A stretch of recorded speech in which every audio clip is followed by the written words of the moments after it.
Check out this rare and unseen footage of Mark Zuckerberg dating before he invented Facebook. Again, for dropping me off and stuff. Sure. You sure you don't want me to come inside for a drink? I'm an excellent bartender.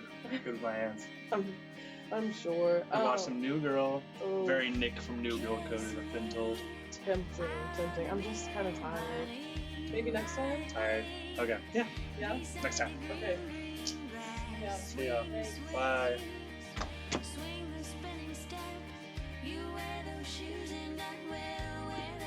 Oh, and thanks for paying for dinner, by the way. Oh, but you can't come inside. Why not? Why can't you come inside? Oh, because you were nice to me all night. What this woman didn't realize is that this rejection was going to trigger a butterfly effect, which would lead to the total collapse of Western civilization.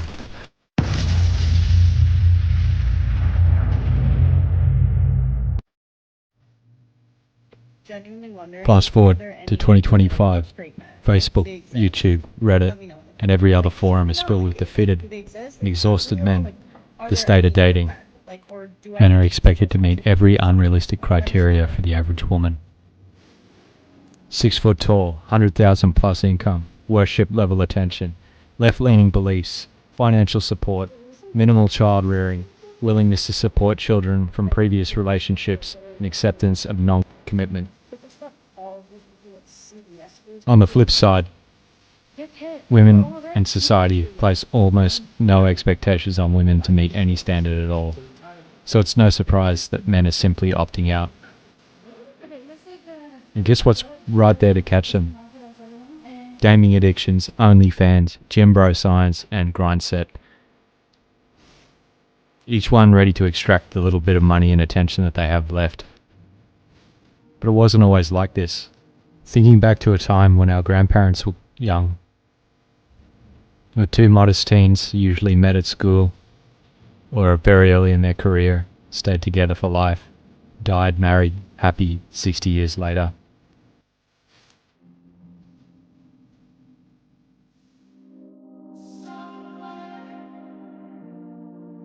Indulging me for a second in going back to the year 2000, when household internet had become mainstream. It was a site called Hot or Not, and users would upload photos and strangers would rate them 1 to 10. It went viral. It got 2 million daily visits, and it was a novelty, but it was also a mirror. It was a digital scoreboard for desirability, and it appealed to our deepest emotions and desire to know just how much we were worth. And this is where Zuckerberg comes in. When he built Facebook, he basically ripped off Hot or Not. He built the infrastructure for social comparison and digital validation, and the algorithmic manipulation. His first prototype was called Face Mash, and it was a clone of Hot or Not, where he used students' ID photos, without their consent of course, and then he scaled the idea into a dopamine casino, introducing likes, comments and shares, each one a new dose of validation, and none of it prioritized connection. It was only concerned with engagement, which of course favours outrage, beauty, and novelty, and certainly not ordinariness. To say that Facebook changed the world or took the world by storm is probably one of the biggest understatements you could ever make.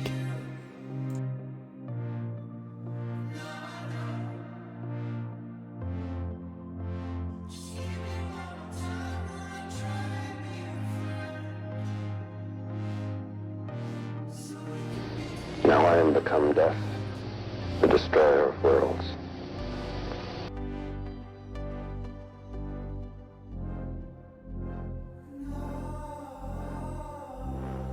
And as if things weren't bad enough, Instagram came to the table in 2010, later bought out by Facebook in 2012.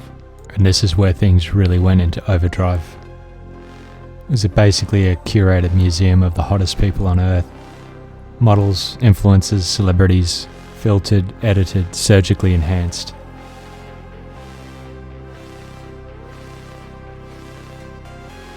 And guess what? Nearly 60% of Instagram users are women. And as a result of that, it's raised a subjective perception of what's hot and what's good enough. It's reprogrammed our brains to overlook normal people, swipe past, ghost the guy with the soft jawline.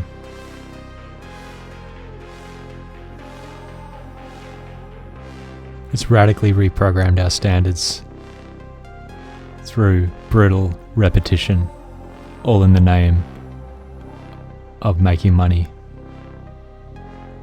Every scroll tells someone they can do better. He's not good enough. He's not it. I'll wait for the next one. And so we keep waiting, keep scrolling, and keep comparing. And slowly we forget what normal even feels like.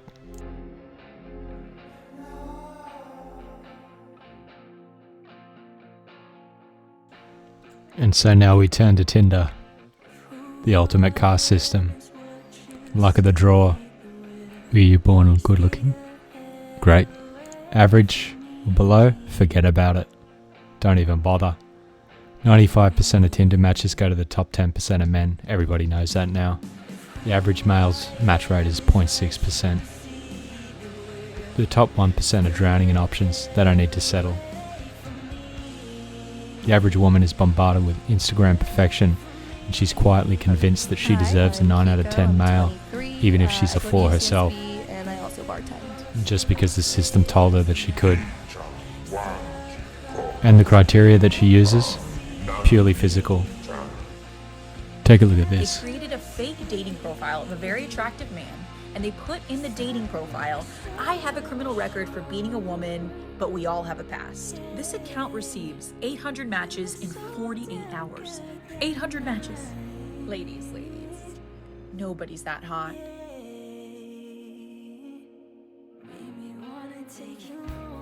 It's a meat market. And of course, anyone who actually has a lasting relationship knows that connection transcends all of this.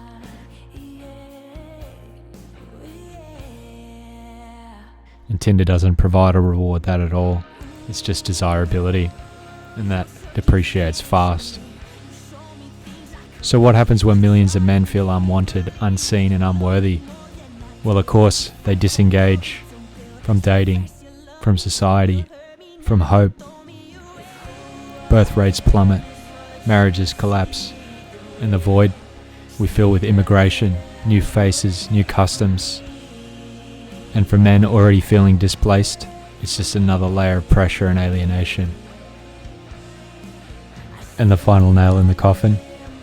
Virtual AI relationships. Making love or getting married to ChatGPT.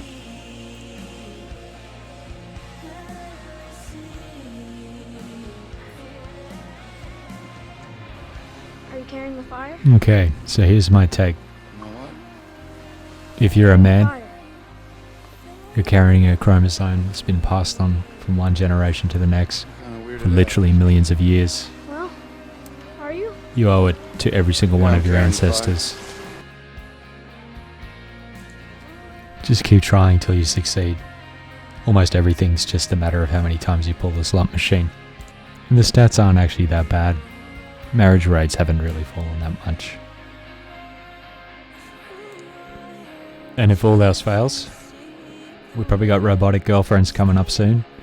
I saw in China that they've got robotic surrogates, so that could be an option.